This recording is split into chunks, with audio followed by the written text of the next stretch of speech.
Z tohto videa sa dozvieš, ako rýchlo a správne položiť francúzsku rybinu so zámkom 5G. Podklad musí byť rovný a bez nečistôt.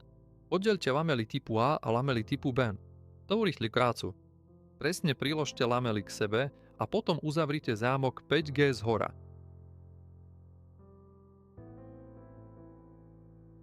Rovnako pridávajte ďalšie lamele, pričom sa uistíte, že špičky dokonale licujú.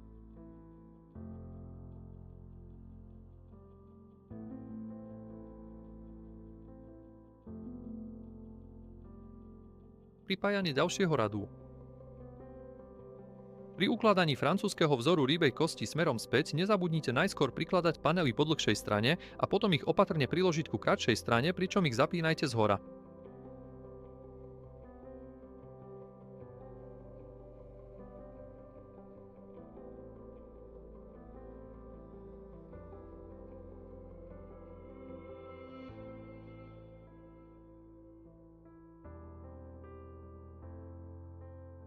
Použite kolíka na zámky 5B. Ak ste urobili chybu alebo chcete podlahu demontovať, zasuňte kolík do zámku 5G na spoji panelov. Následne nadvihnite panel s horným úchytom zámbu. Pri demontáži nepoužívajte sil.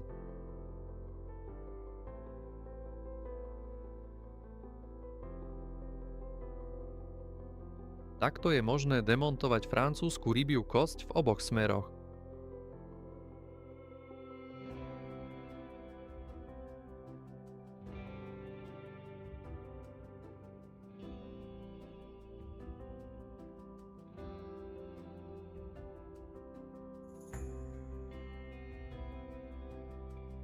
Pokladka francúzskej rybej kosti smerom dozadu.